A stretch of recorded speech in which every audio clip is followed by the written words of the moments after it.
Reverend Victor Chimere, and this is my wife, Pastor Mrs. Loving Chimere. We want to appreciate the hand of God that is massively upon this altar. We've seen the help of God. We've seen the goodness of God. We submitted when we had nothing. We are nothing.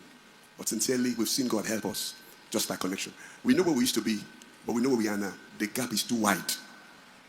Very, very wide. We are evidences of the hand of God here. Now, out of too many things God has done for us, I just want to lay emphasis on two. One, I was born in a family of 10 children. And while growing up, I discovered that we are always burying people.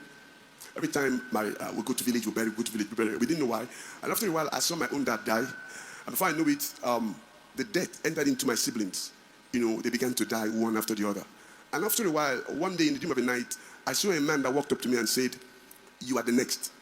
From that day, people of God, I began to feel death. I began to feel the smell of death. Every step is as if I would die the next day. It continued to a level I came to the conclusion that I can't do anything anymore. I began seeking for a covering. All I needed was a covering. So I began seeking for a covering. And somehow God led us to Dunamis TV. We began following from Accra. And after a while, we were late to come here. We met with God's servant. He prayed for us. We began having encounters in the night. God's servant will appear, to defend us, to preserve us. Until 2022, when he was to come for apostolic invasion to Accra. So God led us to this one. When we heard he was coming, we said it to be part of a organizing committee. On the way driving to the place of a venue, to the place of a meeting, God whispered in our ears that we should sow into the venue. You are trying to go to another testimony now. You said you are the only surviving son of your family. Which why I'm trying to see what happened that brought about deliverance. So God whispered into our ear that we should be part of a venue. Then that if we do that, that will bring to an end of it all. Then when we got there, we were told that somebody has paid for one day, so God helped us to pray for the following day. Immediately we did that. In the middle of the night that very day, I got back home. I saw myself in a ditch, and I saw God's servant at the top of a mountain. Suddenly he pointed at me and said, "Come out and get out."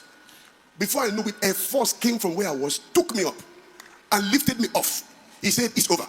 From that very day, everything changed. The fear of death ceased. The voice of death ceased. The smell of death ceased. Brethren, I can't take it for granted. And amazingly, as it is today, among the 10, all the male are dead. I'm the only surviving male. And among my sisters, we only have 2 left. But I can't take it for granted. It is all about the hand of God upon this, because I know how it was before I began submitting, and I know how it is today. I want to appreciate God for all that God has done for me. Then secondly, give Jesus a big clap of hands, people. Are you just sitting down and watching like that? Then secondly, we began desiring a building, a property in Accra. It was very hard. We tried everything.